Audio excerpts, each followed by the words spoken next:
जय हिंद बच्चों। Today we are starting to chapter number 10 in chemistry from 11th class. आज हम कक्षा 11th का केमिस्ट्री जिसमें चैप्टर नंबर 10 पढ़ने जा रहे हैं। उसमें हम एस ब्लॉक एलिमेंट्स पढ़ेंगे। एस ब्लॉक एलिमेंट्स जैसा कि बच्चों आपको पता है, आवर्त सारणी मतलब अपना पीरियोडिक टेबल में जो एलिमेंट्स दिए रहते हैं, एलिमेंट्स के फिजिकल प्रॉपर्टीज़ और केमिकल प्रॉपर्टीज़, उनके एटॉमिक नंबर के रिपीटेशन होती है, मतलब उनके एटॉमिक नंबर के आवर्ती फलन होते हैं। आवर्त सारणी के अनुसार तत्वों के 4 block S, P, D, F में डिवाइड किया गया है। यह डिवाइडेशन उसके एलिमेंट्स के आउटर मोस्ट इलेक्ट्रॉन का डिफरेंट ऑर्बिट या ऑर्बिटल में प्रवेश के आधार पर किया गया है। तो हम आज एस ब्लॉक एलिमेंट पढ़ने जा रहे हैं। एस ब्लॉक एलिमेंट में हम ग्रुप 1 और ग्रुप 2 को एक साथ उसकी प्रॉपर्टीज़, उसके डिफरेंट, उसकी रिएक्शन सारी स्टडी करेंगे। तो चलिए आज हम पढ़ते हैं एस ब्लॉक एलिमेंट्स या एस ब्लॉक तत्व। हम देखते हैं कि ग्रुप 1 में कौन कौन सी मेटल्स आती हैं। Hydrogen, lithium, sodium, potassium, rubidium, caesium और फ्रेंशियम। इसी प्रकार ग्रुप 2 में कौन कौन सी मेटल्स आती हैं। Beryllium, magnesium, calcium, strontium, barium और रेडियम। फ्रांशियम और रेडियम को हम काउंट नहीं करते क्योंकि ये नेचर में रेडियो एक्टिव एलिमेंट्स होते हैं, इसीलिए हम इनकी प्रॉपर्टीज़ और केमिकल रिएक्शन नहीं पढ़ते क्योंकि ये रेडियो एक्टिव एलिमेंट्स होते हैं। अब हम इनकी प्रॉपर्टीज़ को डिस्कस करते हैं। हम लिथियम से सीजियम और बेरिलियम से बेरियम तक ही प्रॉपर्टीज़ डिस्कस करेंगे। पीरियोडिक टेबल में एस ब्लॉक के एलिमेंट वे एलिमेंट होते हैं जिनके आउटर मोस्ट सेल के इलेक्ट्रॉन एस ऑर्बिट में जाते हैं और एस ऑर्बिटल में मोर देन 2 इलेक्ट्रॉन ही हो सकते हैं। कहने का मतलब ये है कि जो भी एटम होगा उनके जो भी आउटर मोस्ट के इलेक्ट्रॉन होंगे वो कहाँ प्रवेश करेंगे, एस ऑर्बिट में। ग्रुप 1 के एलिमेंट को हम एल्काइली मेटल या क्षारीय धातु कहते हैं। ये मेटल वाटर के साथ रिएक्शन करके, इनका जो नेचर होता है वो बेसिक नेचर होता है, तो वाटर के साथ रिएक्शन करके बेसिक नेचर के हाइड्रोक्साइड बनाते हैं, इसलिए इन्हें एल्काइली मेटल या क्षारीय धातु कहते हैं। इसी प्रकार ग्रुप 2 के मेटल भी, इनके जो हाइड्रोक्साइड और ऑक्साइड नेचर में कैसे होते हैं, ये भी नेचर में बेसिक होते हैं और इन्हें एल्काइली अर्थ मेटल या क्षारीय मृदा धातु कहा जाता है। इन्हें क्षारीय मृदा धातु क्यों कहा जाता है, क्योंकि इनके जो ऑक्साइड है वो अर्थ क्रस्ट में पाए जाते हैं, इसलिए इन्हें क्षारीय मृदा धातु कहा जाता है। क्षारीय धातु और क्षारीय मृदा धातु, एल्काइली मेटल और एल्काइली अर्थ मेटल की प्रॉपर्टीज़ को हम एक साथ ही पढ़ेंगे। फर्स्ट प्रॉपर्टीज़ में आता है इलेक्ट्रॉनिक कॉन्फ़िगरेशन। हम इसके इलेक्ट्रॉनिक कॉन्फ़िगरेशन को पढ़ेंगे। एस ब्लॉक एलिमेंट का जनरल कॉन्फ़िगरेशन NS1 से लेकर 2 होता है। जैसे कि आप देख रहे हैं, lithium, sodium, potassium, rubidium, caesium. अब हम इनका कॉन्फ़िगरेशन देखते हैं। तो जो लिथियम है वो सेकंड पीरियड में पाया जाता है और इसके आउटर मोस्ट इलेक्ट्रॉन कहाँ इंटर करते हैं, एस ब्लॉक में, तो ये 2s1। इसी प्रकार सोडियम का पीरियड नंबर रहता है 3s1। पोटेशियम का पीरियड नंबर 4s1। रुबिडियम का 5s1 और सीजियम का 6 पीरियड रहता है और 6s1। इसका एक एग्जाम्पल हम आपको यहाँ बता रहे हैं। जैसे कि लिथियम का एटॉमिक नंबर होता है 3 और उसका इलेक्ट्रॉनिक कॉन्फ़िगरेशन 2 1। तो जब हम उसका इलेक्ट्रॉनिक कॉन्फ़िगरेशन लिखेंगे तो पहले 2 electron 1s2 2s1 outer most के जो इलेक्ट्रॉन है वो s ऑर्बिट में इंटर करेंगे, इसीलिए 2s1 जैसा कि आपको यहाँ दिखाया गया है सेकेंड पीरियड और 2s1। एग्जाम्पल सोडियम का एटॉमिक नंबर है 11, इलेक्ट्रॉनिक कॉन्फ़िगरेशन है 281, इसके इलेक्ट्रॉन डिस्ट्रीब्यूट होंगे ऑर्बिट में 1s2 2s2 2p6 3s1, जैसा कि आपने यहाँ देखा था 3s1 थर्ड पीरियड एलिमेंट है, 3s1 outer most electron s में इंटर करेगा, इसीलिए 3s1। ये हमारा फर्स्ट ग्रुप एलिमेंट का इलेक्ट्रॉनिक कॉन्फ़िगरेशन है। अब हम सेकेंड ग्रुप का इलेक्ट्रॉनिक कॉन्फ़िगरेशन पढ़ते हैं। सेकेंड ग्रुप में क्या क्या आता है? सेकेंड ग्रुप में कौन कौन सी मेटल है? बेरिलियम, मैग्नीशियम, कैल्शियम, स्ट्रोंशियम और बेरियम। ये भी सेकेंड पीरियड में पाया जाता है बेरिलियम, तो 2s2 outer most electron s orbit में इंटर करते हैं तो 2s2। थर्ड पीरियड में पाया जाता है मैग्नीशियम 3s2, फोर्थ पीरियड में 4s2, फिफ्थ पीरियड में 5s2 and last six period में तो 6s2। इसे हम एग्जाम्पल के थ्रू ऐसे समझते हैं, बेरिलियम का एटॉमिक नंबर होता है 4 और इलेक्ट्रॉनिक कॉन्फ़िगरेशन होता है 2 इलेक्ट्रॉनिक डिस्ट्रीब्यूशन इस प्रकार से होता है 1s2 और 2s2, जैसा कि आपने वहाँ देखा था 2s2 सेकेंड पीरियड। हम इससे ये भी पता लगा सकते हैं कि ये एलिमेंट कौन से पीरियड में पाया जाता है, तो जैसे कि इसका 2s2 मतलब कि ये सेकेंड पीरियड में एलिमेंट पाया जाता है। इसी प्रकार मैग्नीशियम का एटॉमिक नंबर है 12, इलेक्ट्रॉनिक कॉन्फ़िगरेशन 282, तो इलेक्ट्रॉनिक डिस्ट्रीब्यूशन होता है इसका 1s2 2s2 2p6 3s2। That means जैसा कि इधर दिखा है 3s2, इधर ही आउटर मोस्ट का मतलब ये थर्ड पीरियड में मैग्नीशियम पाया जाता है, इसलिए इसका इलेक्ट्रॉन होता है आउटर मोस्ट इलेक्ट्रॉन वो s ऑर्बिट में इंटर करता है और ये थर्ड पीरियड में पाया जाता है। s ऑर्बिटल में हमेशा 2 से ज़्यादा इलेक्ट्रॉन फिल नहीं होंगे। इलेक्ट्रॉनिक कॉन्फ़िगरेशन के बाद अब हम इसकी नेक्स्ट प्रॉपर्टी देखते हैं, एटॉमिक साइज यानी परमाणु आकार। पीरियोडिक टेबल में ऊपर से नीचे तक जाने में परमाणु आकार या एटॉमिक साइज हमेशा बढ़ता है, क्योंकि एटॉमिक नंबर बढ़ते हैं, इसलिए किसी भी पीरियोडिक टेबल में ऊपर से नीचे तक जाने पर एटॉमिक साइज हमेशा बढ़ता है। लिथियम, सोडियम, पोटेशियम, रुबिडियम और सीजियम, इसमें ऊपर से नीचे तक जाने में सीजियम का परमाणु आकार या एटॉमिक साइज हमेशा बड़ा रहेगा, परंतु यदि हम क्षारीय धातु या क्षारीय मृदा धातु में कंपेयर करें, जब हम एक ही पीरियड में, तो क्षारीय धातु एल्काइली मेटल का साइज सबसे ज़्यादा होता है और पूरे पीरियोडिक टेबल में क्षारीय धातु सबसे बड़ी होती है, उनका जो साइज रहता है वो हमेशा सबसे बड़ा रहता है। इसी प्रकार सीजियम, पूरे पीरियोडिक टेबल में सीजियम का जो साइज रहता है एटॉमिक साइज वो हमेशा सारे एलिमेंट से बड़ा होगा। नेक्स्ट प्रॉपर्टी है आयनन एंथैल्पी या आयोनाइजेशन एनर्जी।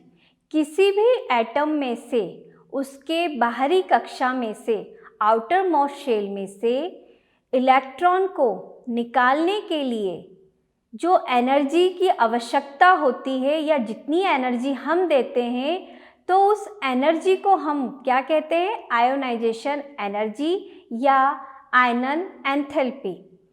तो हम यहाँ पर दोनों ग्रुप की, ग्रुप 1 और ग्रुप 2, एल्काइली मेटल और एल्काइली अर्थ मेटल दोनों की आयोनाइजेशन एनर्जी को कंपेयर करेंगे।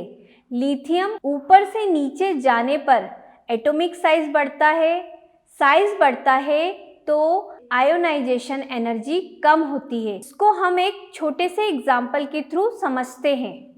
यहाँ पर हमने लिथियम लिया है और सोडियम लिया है।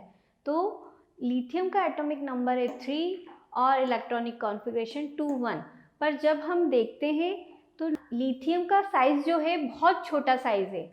जो इसकी कक्षाएं रहती हैं वो नाभिक से पास पास रहती हैं, इसलिए जब भी हमें लिथियम से अगर एक इलेक्ट्रॉन निकालना है तो हमें इसे ज़्यादा एनर्जी की ज़रूरत रहेगी, हमें इसे बहुत एनर्जी देना पड़ेगी जब जाके एक इलेक्ट्रॉन इसमें से निकलेगा, क्योंकि इसकी जो बाहरी कक्षा है वो नाभिक के बहुत पास रहती है। दूसरा हम सोडियम लेते हैं। सोडियम का एटॉमिक नंबर 11 है, इलेक्ट्रॉनिक कॉन्फ़िगरेशन 281 और इसमें ऊपर से नीचे तक जाने पर साइज़ बढ़ता है। दैट मीन्स साइज़ बढ़ता है मतलब ऊपर से नीचे तक आने पर एटॉमिक नंबर बढ़ता है। एटॉमिक नंबर बढ़ेगा तो उसकी जो कक्षाएं हैं वो भी बढ़ेंगी। कक्षाएं बढ़ेंगी तो नाभिक से उन कक्षाओं की दूरी भी बढ़ती जाती है, जैसा कि सोडियम में दिखाया गया है। सोडियम में 281 तो फर्स्ट कक्षा में 2 इलेक्ट्रॉन, सेकंड शेल में 8 इलेक्ट्रॉन और थर्ड शेल में 1 इलेक्ट्रॉन रहेगा। तो इसे हम लिथियम के अकॉर्डिंग थोड़ी कम एनर्जी की ज़रूरत रहेगी या कम एनर्जी हमें देनी पड़ेगी उसके आउटर मोस्ट से इलेक्ट्रॉन निकालने के लिए। इसीलिए ऊपर से नीचे तक आने पर एटॉमिक साइज बढ़ता है और आयोनाइजेशन एनर्जी कम होती जाती है। एस ब्लॉक की नेक्स्ट प्रॉपर्टी है इलेक्ट्रोनेगेटिविटी या ऋण विद्युतता। एस ब्लॉक के एलिमेंट्स की इलेक्ट्रोनेगेटिविटी का मान या उसकी वैल्यू उसके पीरियड में सबसे कम होती है, क्योंकि इन एलिमेंट्स का नेचर इलेक्ट्रॉन डोनेट करने का होता है, इलेक्ट्रॉन एक्सेप्ट करने का नहीं होता है। इसीलिए ये इनके आउटर मोस्ट शेल में 1 इलेक्ट्रॉन या 2 इलेक्ट्रॉन रहते हैं, जिनको ये दान करके नोबल गैस जैसे स्टेबिलिटी या नोबल गैस जैसे सेटिस्फाई हो जाते हैं। तो ये अपने इलेक्ट्रॉनों का हमेशा दान करते हैं, कभी भी किसी से इलेक्ट्रॉन लेते नहीं हैं। इलेक्ट्रॉन देने के बाद ये हमेशा प्लस चार्ज प्रदर्शित करते हैं। एस ब्लॉक की नेक्स्ट प्रॉपर्टी है ऑक्सीडेशन स्टेट या ऑक्सीकरण अवस्था। क्षार धातुएं या एल्काइली मेटल अपने आउटर मोस्ट शेल में जो इलेक्ट्रॉन होते हैं उनका बहुत ईज़िली डोनेट कर देती है और उन्हें डोनेट करके या उन्हें त्याग कर वो नोबल गैस का इलेक्ट्रॉन कॉन्फ़िगरेशन प्राप्त कर लेती है। इसलिए ये सभी कंपाउंड या यौगिक +1 ऑक्सीडेशन स्टेट प्रदर्शित करते हैं। इसी प्रकार एल्काइली अर्थ मेटल, इनके आउटर मोस्ट शेल में 2 इलेक्ट्रॉन रहते हैं। ये भी अपने आउटर मोस्ट शेल के 2 इलेक्ट्रॉन डोनेट करके +2 ऑक्सीडेशन स्टेट शो करते हैं। अब हम एस ब्लॉक की कुछ फिजिकल प्रॉपर्टीज़ को पढ़ेंगे। फिजिकल प्रॉपर्टीज़ में सबसे पहले हम क्या देखते हैं, फिजिकल स्टेट। तो सभी क्षार धातुएं सिल्वर की तरह सफ़ेद तथा चमकदार ठोस होती हैं, सॉलिड होती हैं। ये बहुत मुलायम होती हैं। लिथियम जो सबसे हार्ड है, सबसे कठोर होती है, उसे चाकू से बहुत ईजिली तरीके से काटा जा सकता है। अब हम ग्रुप फर्स्ट के एलिमेंट का anomalous behaviour of first element lithium, प्रथम तत्व लिथियम का असामान्य व्यवहार देखते हैं। ग्रुप फर्स्ट में जो लिथियम रहता है वो अपने उसके ही ग्रुप में अन्य तत्वों से, अन्य एलिमेंट से असामान्य व्यवहार प्रदर्शित करता है। वो किस प्रकार अपने अन्य एलिमेंट से असामान्य व्यवहार प्रदर्शित करता है। लिथियम एल्काइली मेटल के ग्रुप का फर्स्ट एलिमेंट है। यह अनेक गुणों में अपने ग्रुप के अन्य एलिमेंट से अलग व्यवहार रखता है। लिथियम एटम तथा उसका आयन बहुत ही छोटा आकार होता है। उसके अन्य तत्व हैं, उनका आकार, साइज और एटॉमिक नंबर बड़े होते हैं। इसीलिए लिथियम का असामान्य व्यवहार का एक कारण ये भी है कि वो अपने ग्रुप में बहुत ही छोटा होता है। छोटे आकार के कारण लिथियम की पोलराइजेशन पावर अधिक होती है, जिसकी वजह से इनके कंपाउंड में कोवैलेंट कैरेक्टर उत्पन्न हो जाते हैं। वैलेंसी ऑर्बिट में डी ऑर्बिटल नहीं होते। लिथियम अपने ग्रुप में सबसे छोटा होता है, इसीलिए उसके जो इलेक्ट्रॉन है वो डी ऑर्बिटल तक नहीं जाते, इसीलिए उसमें डी ऑर्बिट नहीं पाया जाता, क्योंकि उसका एटॉमिक नंबर कम होता है और उसका साइज भी बहुत छोटा होता है। इसीलिए ये अपने ही ग्रुप के एलिमेंट से असामान्य व्यवहार प्रदर्शित करता है।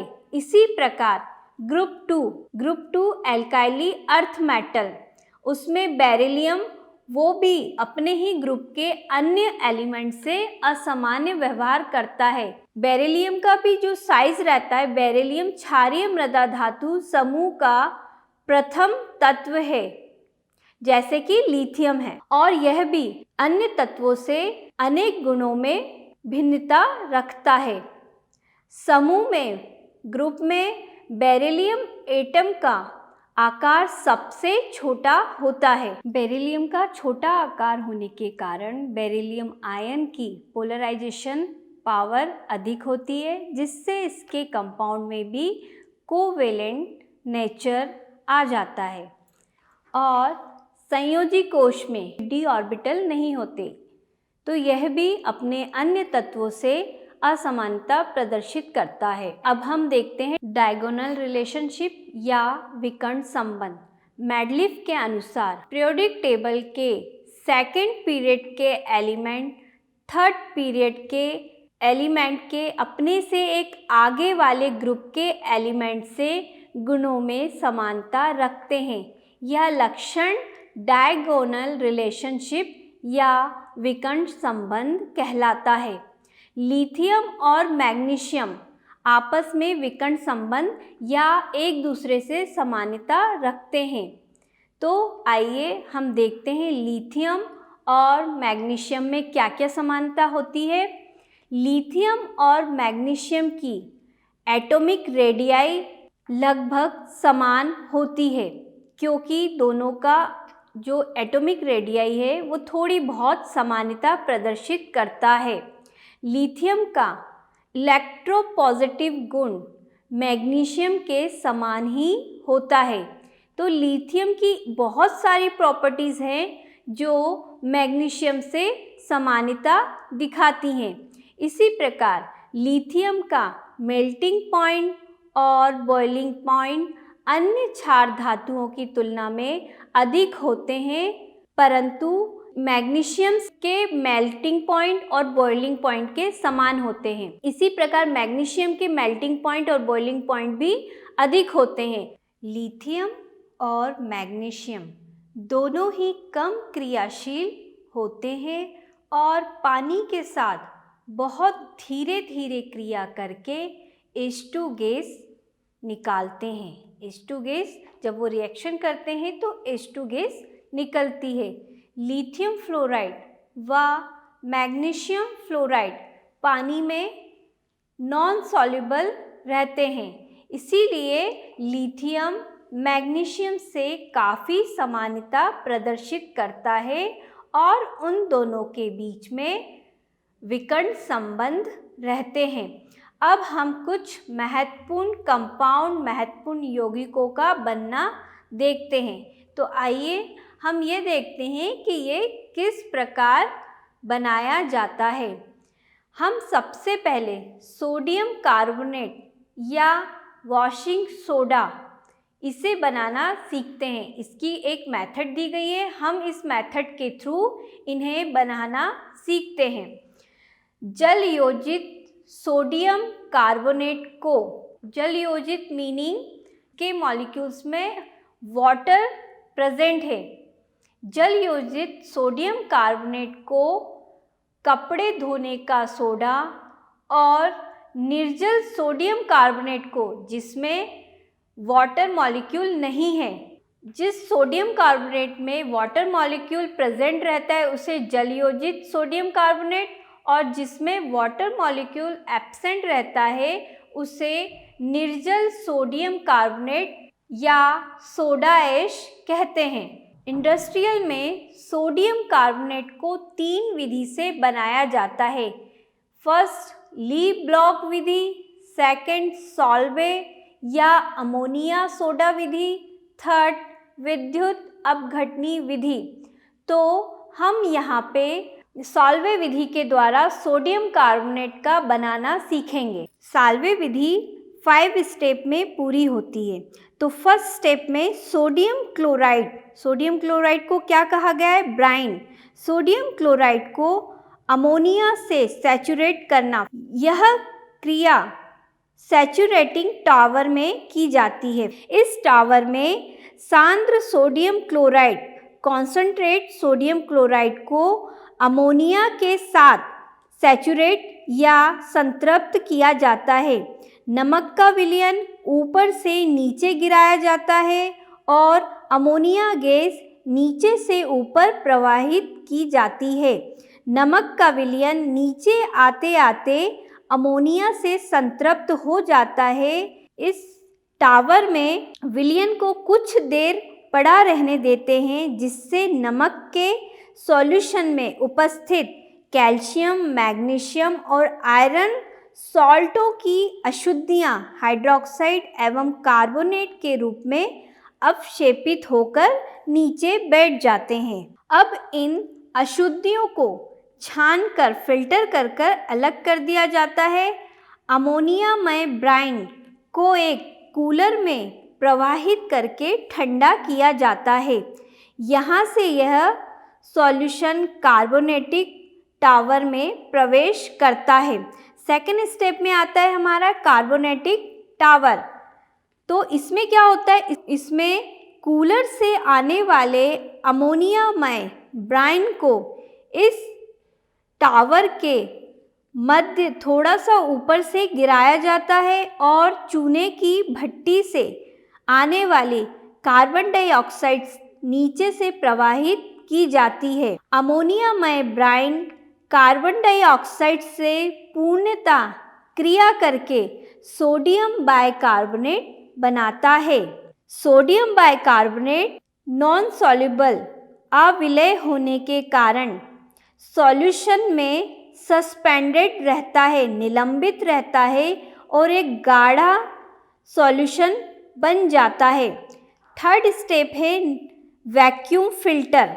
वैक्यूम फिल्टर में उपयुक्त जो गाढ़ा विलयन बना था, सोडियम बाइकार्बोनेट, अमोनियम बाइकार्बोनेट व अमोनियम क्लोराइड रहते हैं। इसे कार्बोनेटिक टावर के नीचे वैक्यूम फिल्टर में ले जाते हैं, जहां सोडियम बाइकार्बोनेट का प्रेसिपिटेट अलग हो जाता है और अमोनियम क्लोराइड व अमोनियम बाइकार्बोनेट मेन लिक्विड में या मेन द्रव में जो बना था उसमें चले जाते हैं। सोडियम बाइकार्बोनेट को अलग करके एक विशेष प्रकार के सिलिंड्रिकल या बेलनाकार संयंत्र में गर्म करते हैं, जिससे यह सोडियम कार्बोनेट में परिवर्तित हो जाता है।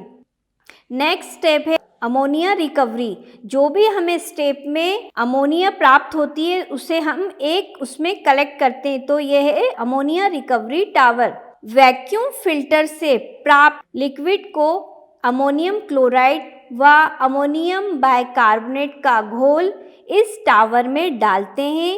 नीचे बुझे हुए चूने का विलयन रखा होता है।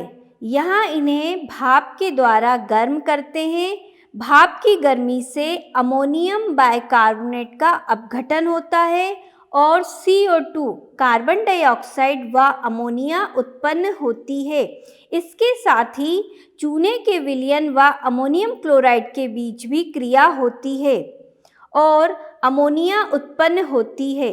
बनी हुई अमोनिया व कार्बन डाइऑक्साइड के मिश्रण को अमोनिया सैचुरेटेड टावर में भेजते हैं और कैल्शियम क्लोराइड नीचे से निकालते हैं। इस प्रकार संयंत्र चलता रहता है और लगातार सोडियम कार्बोनेट बनता है। अब हम कुछ प्रिपरेशन और प्रॉपर्टीज़ एल्काइली अर्थ मेटल की देखते हैं।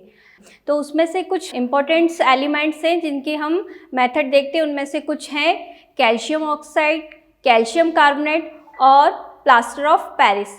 यहाँ हम दो चीज़ों की मेथड को डिस्कस करेंगे, एक कैल्शियम ऑक्साइड और सेकंड प्लास्टर ऑफ पेरिस। तो आइए देखते हैं कैल्शियम ऑक्साइड बनाने की मेथड।